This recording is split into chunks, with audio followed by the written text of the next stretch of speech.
So hello friends, welcome to our channel. तो कैसे हैं आप लोग? जैसे कि आप सबको पता है, नीट 2026 में बहुत ही कम टाइम बचा है। तो बेसिकली अगर हम नवंबर का महीना हटा देते हैं तो टोटल 3 मई से लेके टोटल जो हमारे पास टाइम है वो टोटल 172 डेज़ का बचा है। इसमें 172 डेज़ में हमें अपना बचा हुआ सिलेबस भी कंप्लीट करना है, और सिलेबस कंप्लीट करने के बाद जितना भी हमने पढ़ा है उनको रिवाइज़ भी करना है। तो किस तरह इतने कम दिनों में जिसका काम नहीं हुआ है, जिसका सिलेबस कंप्लीट है, तो इस वीडियो में हम डिस्कस करेंगे किस तरह आप अपना बचा हुआ सिलेबस कंप्लीट करेंगे। या अगर आपका कुछ नहीं हुआ है तो सीधे-सीधे आप ये वीडियो आपके लिए नहीं है। बेसिकली अब 6 महीने के टाइम में अगर आपका कुछ नहीं हुआ है, तो इस टाइम बहुत ही कम टाइम है और बहुत ही रेयर केस है कि आप अपना सिलेबस भी कंप्लीट करें और उसको रिवाइज़ भी करें। टोटल कम से कम ज़्यादा से ज़्यादा सवाल करें और उन सवालों का भी रिवीजन करना है। तो बेसिकली टाइम आपके पास बहुत कम है। जो प्लानर हमारे पास है उसके बारे में हम डिस्कस करते हैं। सो बेसिकली इतने कम टाइम में हमने दो फेज़ में डिवाइड किया है। एक फेज़ हमने रखा है रिवीजन का, जो है 4 महीनों का, जिसमें बेसिकली आपके बचे हैं टोटल 101 डेज़ आज का मिला के। सो और जो बाकी के 61 डेज़ हैं उसमें हम अपना रिवीजन करेंगे। सो आज में हम डिस्कस करेंगे किस तरह इन दिनों के अंदर हम अपना सिलेबस कंप्लीट करते हैं। जो शुरुआत के 4 महीने हैं हमारे पास है, नवंबर को इंक्लूड करने के बाद, और आज का दिन भी इसमें इंक्लूड है। तो आप लोग बात देख लीजिएगा। सो अगर आज का दिन अगर आपके पास है और आज ही के दिन से अगर आप इसको यूटिलाइज़ करते हैं, ये वीडियो बन रही है 10th ऑफ नवंबर रात में। बेसिकली अपलोड भी आज हो जाएगी। तो अगर आप कल सुबह से भी देख रहे हैं तो इसको अच्छे से यूटिलाइज़ कर सकते हैं। तो अगर हम देखते हैं कि अगर किस तरह हम कर सकते हैं, तो इसमें आपका 4 जो हमारा पहला फ़ेज़ है वो 4 महीने का है, जिसमें हमारे पास हैं 111 दिन। हाँ, तो बेसिकली जो हमारा दूसरा फ़ेज़ है उसमें हमारे पास 2 महीनों का टाइम है, जिसमें हमारे पास टाइम है टोटल 61 डेज़ का। तो इन पहले फ़ेज़ में और दूसरे फ़ेज़ में जो हमारे पास टाइम बचा है उसको हम किस तरह यूटिलाइज़ करेंगे, इस वीडियो में हम ये जानेंगे। अब जो टाइम बचा है उसमें अगर हमारा कुछ नहीं हुआ है या हमारा हो चुका है, तो उस हिसाब से प्लान को किस तरह यूटिलाइज़ करना है हम ये भी देख सकते हैं। आपके पास फिज़िक्स और केमिस्ट्री में जो आप बायो में टाइम बचा सकते हो, ज़्यादा से ज़्यादा टाइम बचाओ और उसको फिज़िक्स और केमिस्ट्री में यूटिलाइज़ करो। तो बेसिकली हमारा प्लानर हम आपको शो कर रहे हैं।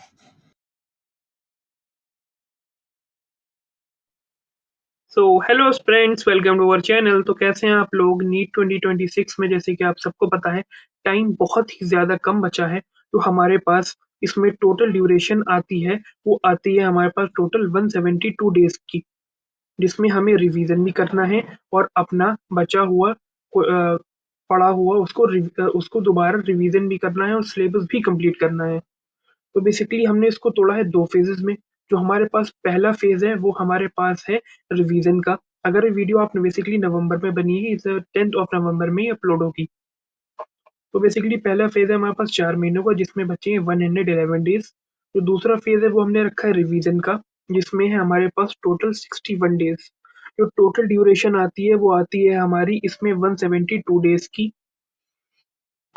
इसमें जो हमारा सबसे पहला फ़ेज़ है जिसमें आप जो नवंबर से स्टार्ट होगा, जैसे 10th ऑफ नवंबर। तो बेसिकली अगर आप देखें, आप अगर 10 आवर्स की कंसिस्टेंट स्टडी करते हैं, तो बेसिकली आपका जो आवर्स आवर्स आता है 1110 आवर्स का आता है। 1110 आवर्स का है अगर आप 10 आवर्स की कंसिस्टेंट स्टडी करते रहते हो 111 डेज़ तक, तो आपका इतना आता है। आपके पास टोटल जो आपके पास चैप्टर्स हैं फिजिक्स, केमिस्ट्री और बायो में मिला के, वो हैं आपके पास 90। बेसिकली अगर आप इन आवर्स को इन चैप्टर से डिवाइड करो, तो पर चैप्टर आपके पास आता है 12.33 आवर्स। एक चैप्टर कंप्लीट करने के लिए आपको 12.33 घंटे मिलेंगे, जो आप अपने चैप्टर में लगाना है आपको, और इसमें आपको रिवाइज का भी शेड्यूल, क्वेश्चन प्रैक्टिस और रिवाइज का भी शेड्यूल बनाना है। ये आ गया आपका सब्जेक्ट, सॉरी, पर चैप्टर। ये थोड़ा गलत प्रिंट हो गया, सॉरी। तो बेसिकली हमारे पास जो ये पहला फेज़ में हमारे पास इतना टाइम है, जिसमें हमें रिवीजन करना है और क्वेश्चन प्रैक्टिस भी करनी है। जो हमारे पास दूसरा फेज़ है, इस दूसरे फेज़ में हमारे पास 61 डेज़ हैं। इसमें अगर हम 12 आवर्स की कंसिस्टेंट स्टडी करते रहते हैं, तो हमारे पास आते हैं 732 घंटे, और इसमें भी हमारे पास सेम 90 चैप्टर्स हैं, जिसमें हमको जिसमें सॉरी आवर्स है। तो बेसिकली हमारे पास 90 चैप्टर्स हैं। इसमें अगर आपके रिवीजन के लिए आपको 8 घंटा पर चैप्टर के हिसाब से मिल रहे हैं। इसमें आपको रिवीजन भी करना है और बेसिकली क्वेश्चन जो किए हैं उनका भी करे हुए क्वेश्चंस का भी रिवीजन करना है। इसके लिए लास्ट टाइम पे आपको पीवाईक्यू और मोस्ट इम्पोर्टेंट क्वेश्चन पे ही फोकस करना चाहिए, जो आपको कोचिंग की तरफ से प्रोवाइड होंगे।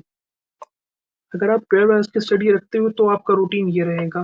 बेसिकली आपको ज़्यादा से ज़्यादा रूटीन करनी है और फिजिक्स में और केमिस्ट्री में ज़्यादा से ज़्यादा टाइम दीजिए। कोशिश करके बायो में अपना बायो का जो टाइम हो वो आप यूटिलाइज करके फिजिक्स और केमिस्ट्री में लगाएं।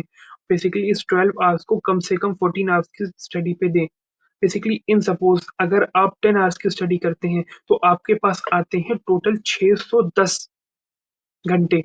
इसमें भी आपके पास सेम है, इसमें भी आपके पास ज़ाहिर-सी बात है कि आपके सेम है, नब चैप्टर भी आपके 90 हैं, सेम वही है। तो इसमें आपके पास आते हैं 6.77 आवर्स के हिसाब से, पर चैप्टर के हिसाब से आपको रिवीजन के लिए इतना टाइम मिलेगा, जो बेसिकली कम है।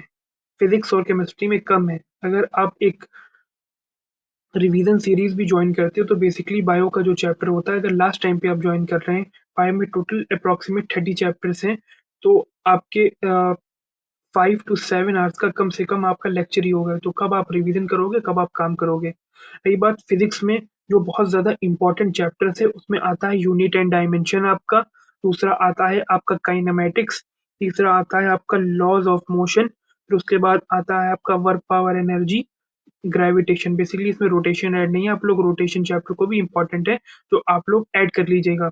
और तीसरा property of bulk matter and 7 oscillation and waves. Basically physics में इम्पोर्टेंट चैप्टर हैं। फिजिक्स में और भी इम्पोर्टेंट चैप्टर्स हैं जैसे थर्मोडायनेमिक्स, सेंटर ऑफ मास, ये सब चैप्टर्स हैं जिसमें आप बहुत ही आराम से कर सकते हो। और 12th में आपका आ जाता है, बेसिकली ये 12 वो 11th का था, ये 12th का है। 12th में आता है आपका सबसे पहले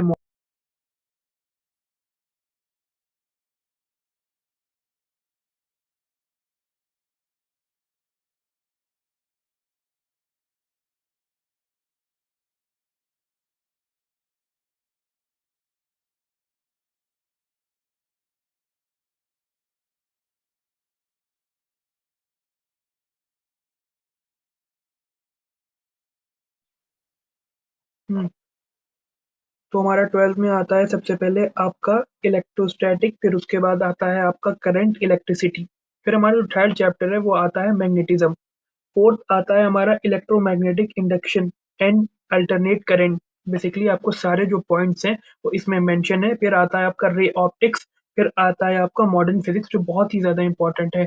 और भी ज्यादा इसमें बहुत से चैप्टर्स हैं जो आपके इंपॉर्टेंट है, वो मेंशनड है। आते हैं हम सबसे पहले, उसके बाद फिर केमिस्ट्री में जो हमारे टोटल 15 चैप्टर अप्रोक्सीमेट बनते हैं, जो हमें करना ही करना है। जिसमें आपके फिजिकल केमिस्ट्री में आते हैं आपके मोल, और दूसरा चैप्टर आता है आपका सोल्यूशन।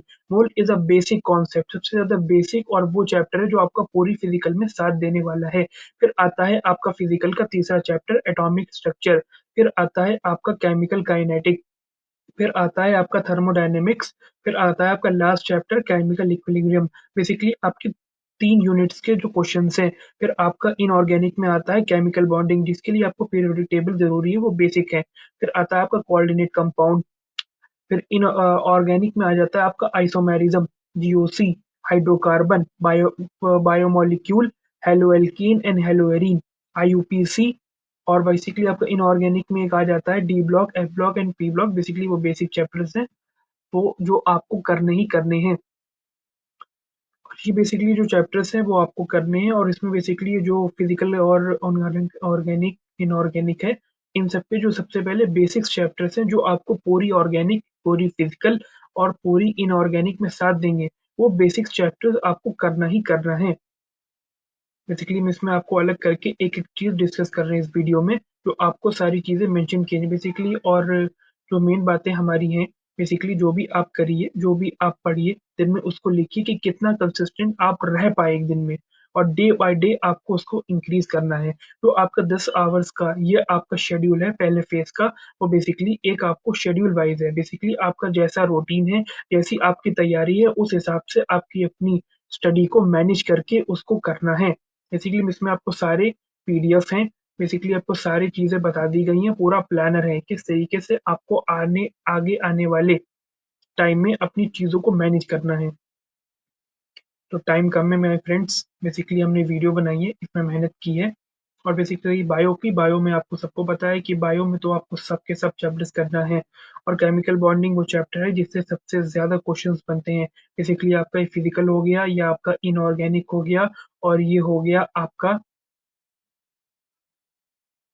ये बेसिकली इनऑर्गेनिक है, और ये वाला आपके है ऑर्गेनिक। अब आपको पता चल गया कि आपके पास कितने चैप्टर्स हैं, कितने दिन हैं, कितना टाइम है, किस हिसाब से आप अपनी पढ़ाई को, अपनी स्टडी को मैनेज कर पाओगे आगे आने वाले टाइम के अंदर। बेसिकली रही बात बायो की, तो इसमें आपको पता है कि बायो में आपको सब करना है। बेसिकली आपको बायो में कम से कम 360 आउट ऑफ 350 या 340 तो कम से कम करना ही करना है। जो आप बायो में ज़्यादा से ज़्यादा करोगे, उसकी जो अगर कमी रह जाएगी वो सारी पूरी कर देगा आपका फिजिक्स और केमिस्ट्री।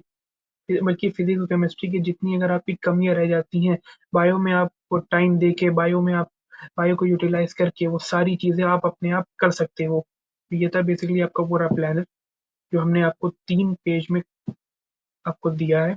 बेसिकली आप ये सेव भी कर सकते हो, स्क्रीनशॉट ले सकते हो। बेसिकली सबसे अच्छा होगा कि आप इसको खुद लिखो। सो थैंक यू, मिलते हैं हमारी नेक्स्ट वीडियो में। Please like, subscribe and share, और 6 महीने प्लीज़ मेरे भाई लग जाओ, फिर मिलते हैं मेडिकल कॉलेज में।